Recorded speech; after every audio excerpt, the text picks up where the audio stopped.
Congress party का जन्म ही मुंबई में हुआ है और कांग्रेस पार्टी का जन्म होकर अब 139 इयर्स हो गए और ये कोई आजकल की पार्टी नहीं है या झूठ बोलने वाली पार्टी या तंग और तबाह करने वाली पार्टी नहीं है। ये पार्टी लोगों के हित में और देश के आजादी दिलाने के लिए ये पैदा हुए सो पार्टी है। ये कहीं झगड़ा लगाने के लिए या आंतरिक कला करने के लिए या जो हम कहते हैं कि समाज को डिवाइड करने के लिए ये पार्टी नहीं है। ये पार्टी हमेशा एकता के लिए और सभी मिलके काम करने के लिए और संविधान को साथ लेकर चलने का ये पार्टी है।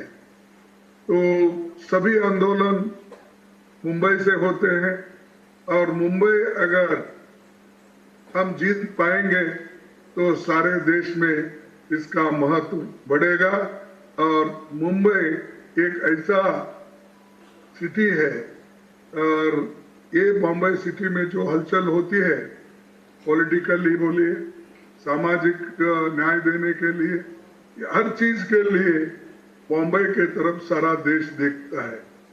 एक तो फाइनेंशियल कैपिटल है और इसके अलावा भी सामाजिक न्याय देने वाली मुंबई और पूना ये बहुत मशहूर है। तो चाहे वो 1942 का भारत जोड़ो आंदोलन हो, चाहे सामाजिक कार्यकर्ता के लिए स्फूर्तिदायक जो शब्द यहाँ से निकलते हैं वो सभी अच्छी है और वो ताकत हम लोगों को देती है। दूसरा, ये लोकसभा चुनाव में हम सभी को हिस्सा लेना है और इसमें एकजुट होकर काम करना है।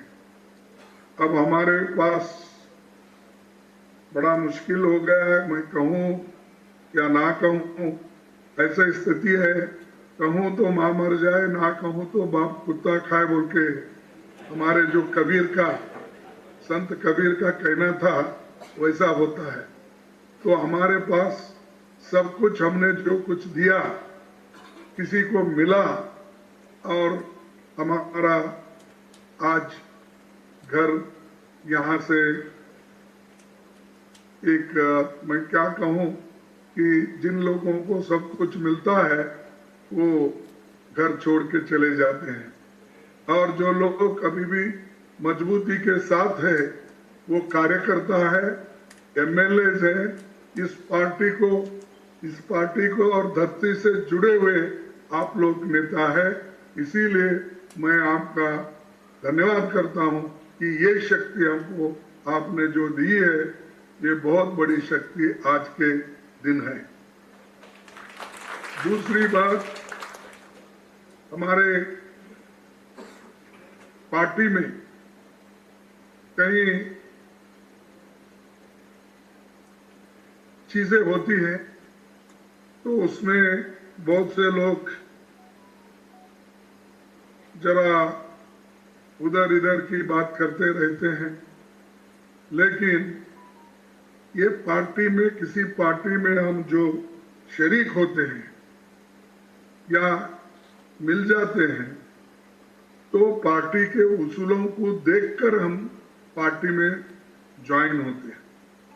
पार्टी क्या देती इसीलिए ज्वाइन होना, पार्टी में काम करना, ये चंद लोग हैं, लेकिन पार्टी के उसूलों को स्वीकार करके आगे बढ़ना और पार्टी को अपना सब कुछ देना, ये हमारे कार्यकर्ता और जो त्याग अपना घर छोड़ के बाकी सब काम छोड़ के वो जो आते हैं वो सबसे बड़े होते हैं।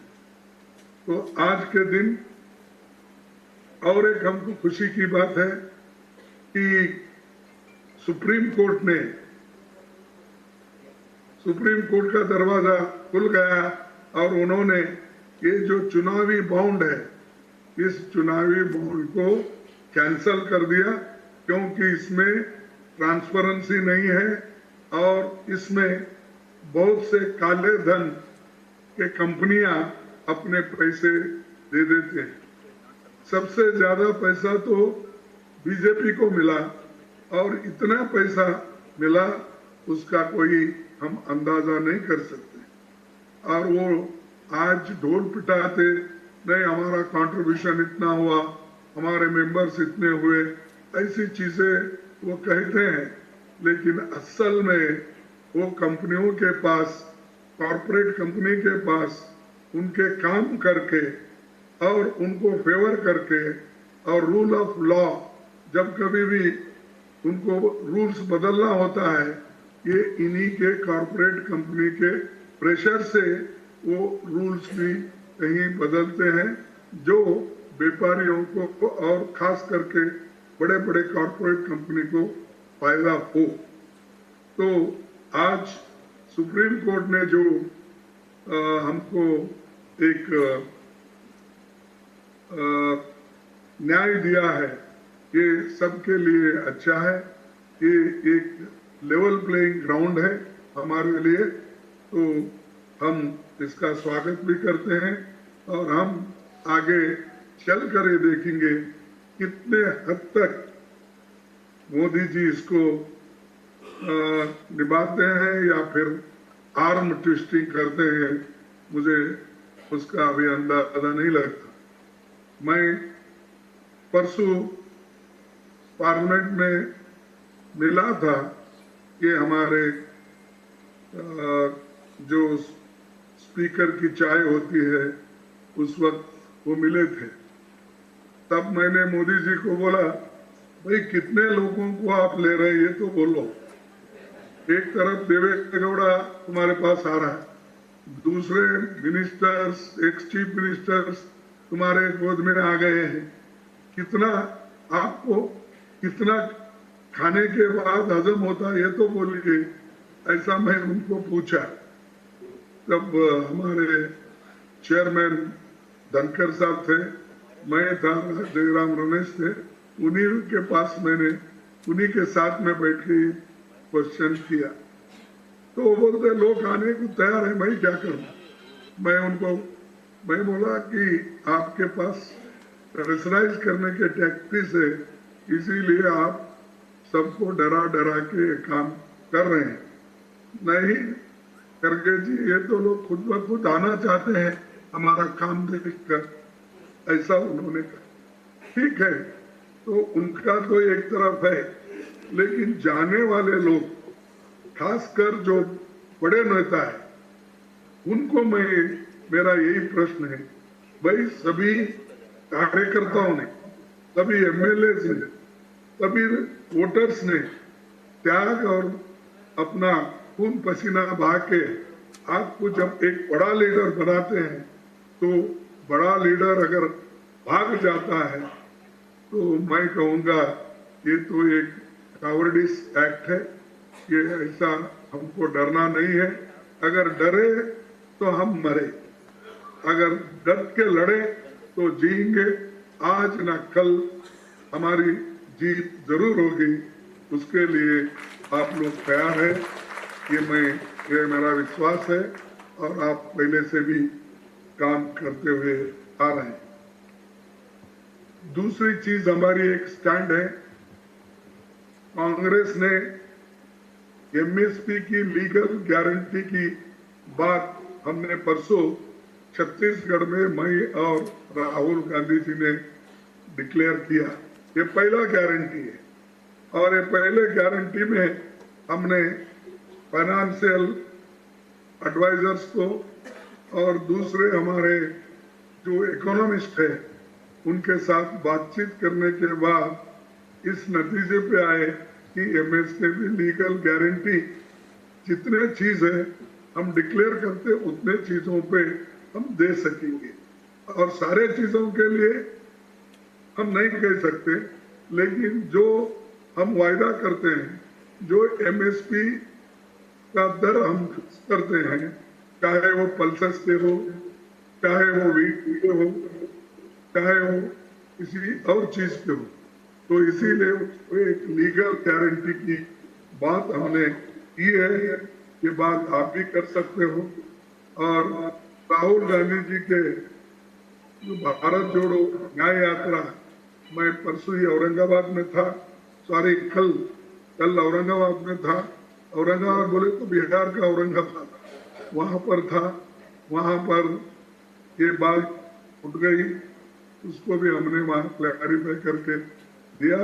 और वहां हजारों लोग जमे हुए थे, उनको ये बात पसंद आ गई और सभी लोग इसको स्वागत किए। अब इस 10 साल के शासन में मोदी जी ने क्या किया, ये आप सबको मालूम है। वो बार बार झूठ बोलते हैं और लोगों को तंग और तबाह करते हैं। आज बेरोजगारी बढ़ रही है, अनएम्प्लॉयमेंट बढ़ रहा है। इसके बावजूद भी मोदी की प्रशंसा करने वाले लोग अगर इस ढंग से साथ गए तो मैं समझता हूं देश की बर्बादी है। देश में डेमोक्रेसी नहीं रहेगी, लोकतंत्र नहीं रहेगा और संविधान खत्म हो जाएगा। अगर संविधान खत्म हुआ तो मैं ये कहूंगा, जो गरीब लोग हैं, किसान लोग हैं, दलित है और जो शेड्यूल्ड ट्राइब्स है, चाहे वो बैकवर्ड के छोटे तबके के लोग हो, चाहे अपर कास्ट में गरीब लोग हो, उनको कोई हक आगे नहीं मिले। ये संविधान के वजह से उनको कुछ मिल रहा है, कुछ देख रहे हैं, कुछ उसका बेनिफिट भी ले रहे हैं। लेकिन मोदी इन चीजों को एक एक करके खत्म करना चाहता है। तो इसीलिए हमको इसकी रक्षा के लिए लड़ना है, लड़ते रहना है।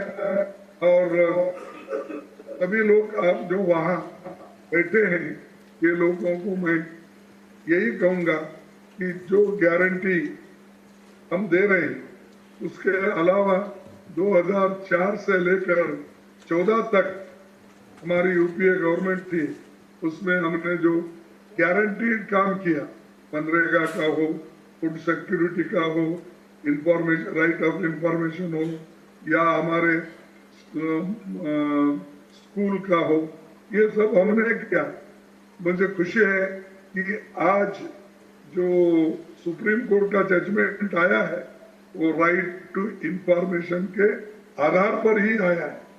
अगर राइट टू इंफॉर्मेशन एक्ट हम नहीं बनाते तो ये आज जो सवाल उठा, एक तरफ तो हमारा फंडामेंटल राइट आर्टिकल 92 का है और 14 का है, और दूसरे तरफ हमारे ये जो राइट टू इंफॉर्मेशन है, ये भी हमने जो कानून बनाया, सोनिया गांधी जी ने इसको इंटरेस्ट लेकर पहला कानून बनाया। तो इस कानून के आधार पर ही आज जो इलेक्शन बॉन्ड का ये फैसला आया है, ये एक तो फंडामेंटल राइट्स, दूसरा आर्टिकल हमारा राइट टू इंफॉर्मेशन।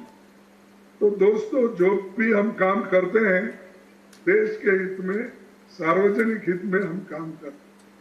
और मोदी जी की गारंटी जो खुद बोलते हैं, तो ये मोदी जी की गारंटी, उन्होंने कभी भी अपना पार्टी का नाम नहीं लेते, बीजेपी की गारंटी कभी नहीं बोले। ये मोदी यानी हाईली इंडिविजुअलिस्टिक और मैं बोलने का उनका एक बहुत बड़ा प्रश्न जनता के सामने है। डेमोक्रेसी में मैं है क्या हम है? We the people of India बोलते हैं। यहाँ तो मोदी मोदी मोदी खुद ही अपने आप को कहते हैं, ये मोदी की गारंटी है, वो मोदी की गारंटी है। तो मैं पूछना चाहता हूँ, मोदी आए 2014 में, उन्होंने एक गारंटी दिया लोगों को, मैं इस देश के पैसा धन बाहर गया है उसको मैं लाकर हर एक को 15-15 लाख रुपए दूंगा। ये गारंटी उसने पहले घोषणा की, फिर वो गारंटी है क्या? वो गारंटी क्यों नहीं दिए? आज गारंटी मोदी की बोलते हैं, उस वक्त में उन्होंने यही गारंटी दी। उसके बाद में उन्होंने 2 करोड़ नौकरियों की गारंटी दी। कहा है 2 साल 2 करोड़ नौकरी की गारंटी, वो भी फेल हो गई। और वो लोगों को बोले कि जुमला है कहानी। और तीसरी बात उन्होंने बोला कि किसानों की आमदनी मैं डबल करके दूंगा, ये भी उन्होंने कहा। इसीलिए इतने गारंटी उन्होंने दिए, एजुकेशन में दिए, हेल्थ में दिए, किसानों को दिए, एम्प्लॉयमेंट के लिए दिए, ये गारंटी का गए कहां? अब कहां से आए नए गारंटी? तो ये मोदी हमेशा बोलते हैं ये झूठों का सरदार है। इसीलिए मैं आपसे विनती करूंगा, डेमोक्रेसी के लिए आप एक हो जाओ। कुछ भी हो, छोटे मोटे डिफरेंसेस हमारे पास हो सकते हैं, किसी को मिला होगा, किसी को नहीं मिला होगा। हमको हमारे लोगों को और देश को बचाना है। देश के लिए हम काम कर रहे हैं। मोदी तो ना देश के लिए आजादी लाया, क्या उसकी पार्टी आजादी नहीं लाई, या आरएसएस आजादी नहीं लाई? लाई किसने? कांग्रेस ने लाई। लाई किसने?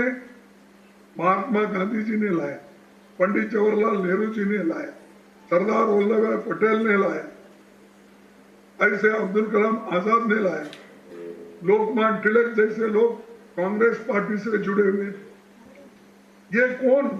कहीं इनका उस वक्त तो ये आजादी के लिए ना लड़े, ना उसके लिए उन्होंने जेल गया, कुछ कंट्रीब्यूशन उनका नहीं। तो आपकी जिम्मेदारी है, आपने देश को आजादी लाया, कांग्रेस पार्टी ने देश का संविधान आपने बनाया, और इसी के वजह से आज भारत अभी भी जिंदा है, कारण लोकतंत्र और हमारे संविधान के वजह से। ये बहुत बड़ा हमारा है। अब तीसरी बात देखिए, मोदी जी तो इतना एजेंट्स रखे हैं, सीबीआई उनका। हम इलेक्शन जो लड़ते हैं, हमारी लड़ाई बहुत लोगों से है। एक तो बीजेपी और मोदी जी के साथ है। एक लड़ाई उन्होंने तैयार की, उनका एक इंस्टीट्यूशन बना सीबीआई, उससे भी लड़ना है। ईडी है, उससे भी लड़ना है। विजिलेंस है, उससे भी लड़ना है। तो हम बहुत संस्थाओं से भी, ऑटोनोमस बॉडी जिसने वो क्रिएट किया हमको डराने के लिए, लोगों को दबाने के लिए, लोगों को क्रश करने के लिए, ये सब के साथ हमको लड़ाई। हम एक तरफ है, इतने पार्टियां उसके एक तरफ।